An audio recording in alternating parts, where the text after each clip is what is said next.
Gujarat versus RCB IPL final 2026 ಮೊದಲ 6 ಓವರ್ಗಳಲ್ಲಿ ಇದೊಂದು ನಡೆದರೆ ಆರ್ಸಿಬಿಗೆ ಸುಲಭ ಜಯ. ಹೌದು, ಐಪಿಎಲ್ 2020ರ ರಣರೋಚಕ ಫೈನಲ್ ಪಂದ್ಯ ಎಲ್ಲರ ಚಿತ್ತ ನೆಟ್ಟಿದೆ.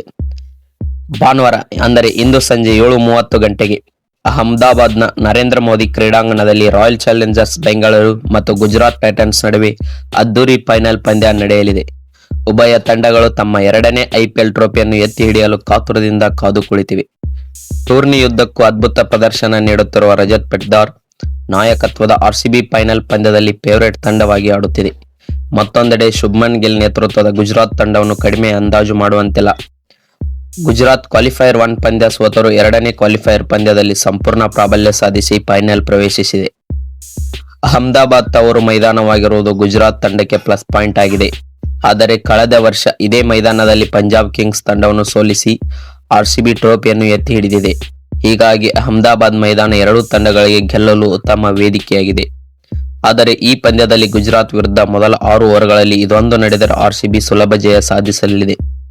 ಆರ್ಸಿಬಿ ಇರುವ ಏಕೈಕ ಅವಕಾಶ ವಿಶ್ವದ ಅತಿದೊಡ್ಡ ಪಿಚ್ ಆಗಿರೋ ನರೇಂದ್ರ ಮೋದಿ ಕ್ರೀಡಾಂಗಣವು ಬ್ಯಾಟಿಂಗ್ ನೆರವಾಗಲಿದೆ. ಈ ಆವೃತ್ತಿಯಲ್ಲಿ ಕೆಲವು ಬಿಗ್ ಸ್ಕೋರ್ಗಳನ್ನು ಕಂಡಿದೆ. ಚೆನ್ನೈ ಸೂಪರ್ ಕಿಂಗ್ಸ್ ವಿರುದ್ಧ ಪಂದ್ಯದಲ್ಲಿ ಗುಜರಾತ್ 229 ರನ್ಗಳ ಬೃಹತ್ ಮೊತ್ತವನ್ನು ಗಳಿಸಿತು. ಆದರೆ ಇಲ್ಲಿನ ಪಿಚ್ ಪರಿಸ್ಥಿತಿಯನ್ನು ಗಮನಿಸಿದರೆ ವೇಗದ ಬೌಲರ್ಗಳು ಸುಮಾರು 76% ಪ್ರಮುಖ ಪಾತ್ರ ವಹಿಸುವ ಸಾಧ್ಯತೆ ಇದೆ. ಗುಜರಾತ್ ತಂಡಕ್ಕೆ ಕೆಡ್ಡ ತೊಡಲು ಆರ್ಸಿಬಿ ಇದನ್ನೇ ಉತ್ತಮ ಅವಕಾಶ ಬಳಸಿಕೊಳ್ಳಬೇಕಾಗಿದೆ. ಮೊದಲ 6 ಓವರ್ ನಿರ್ಣಾಯಕ. ಹೌದು, ಆರ್ಸಿಬಿ ವೇಗದ ಬೌಲಿಂಗ್ ಅಸ್ತ್ರ ಎಂದರೆ ಭುವನೇಶ್ವರ್ ಕುಮಾರ್, ಜೋಶ್ ಹಜಲ್ವುಡ್, ಜೇಕಬ್ ಡಫಿ ಮತ್ತು ರಸಿಕ್ದಾರ್. ಈ 4 ವೇಗಿಗಳು ಮೊದಲ ಕ್ವಾಲಿಫೈಯರ್ ಪಂದ್ಯದಲ್ಲಿ ಗುಜರಾತ್ ಟೈಟನ್ಸ್ ತಂಡವನ್ನು ಕಟ್ಟಿಹಾಕುವಲ್ಲಿ ಪ್ರಮುಖ ಪಾತ್ರ ವಹಿಸಿದರು.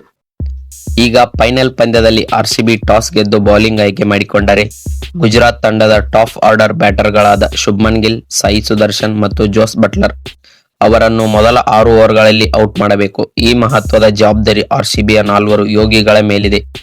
ಮೊದಲ 6 ಓವರ್ಗಳಲ್ಲಿ ಶುಭ್ಮನ್ ಗಿಲ್, ಸಾಯಿ ಸುದರ್ಶನ್ ಮತ್ತು ಜೋಸ್ ಬಟ್ಲರ್ 3ರಲ್ಲಿ ಇಬ್ಬರು ಔಟ್ ಆದರೆ ಆರ್ಸಿಬಿ ಎರಡನೇ ಟ್ರೋಫಿ ಗೆಲ್ಲುವುದು ಫಿಕ್ಸ್. ಏಕೆಂದರೆ ನಂತರ ಬರುವ ಗುಜರಾತ್ ಬ್ಯಾಟರ್ಗಳಿಗೆ ಆರ್ಸಿಬಿ ಬೌಲಿಂಗ್ ದಾಳಿ ವಿರುದ್ಧ ಮ್ಯಾಚ್ ಗೆಲ್ಲಿಸುವ ಸಾಮರ್ಥ್ಯವನ್ನು ಹೊಂದಿಲ್ಲ. ಹೀಗಾಗಿ ಆರ್ಸಿಬಿ ವೇಗಿಗಳು ಈ 3ರನ್ನು ಬೇಗ ಔಟ್ ಮಾಡಬೇಕು. ಮೊದಲು ಬ್ಯಾಟಿಂಗ್ ಮಾಡಿದರೆ ಏನು?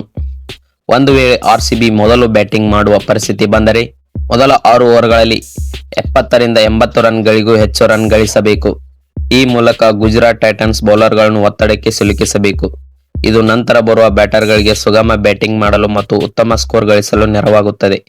ಈ ಮೂಲಕ ಆರ್ಸಿಬಿ ತಂಡ ಬೃಹತ್ ಮೊತ್ತವನ್ನು ಕಲೆ ಹಾಕುವುದು. ವಿಡಿಯೋ ಇಷ್ಟ ಆದರೆ ಲೈಕ್ ಮಾಡಿ. ಮತ್ತೆ ಮುಂದಿನ ವಿಡಿಯೋದಲ್ಲಿ ಸಿಗೋಣ. ಈ ಸಲ ಆರ್ಸಿಬಿ ಕಪ್ ನಮ್ದೇ.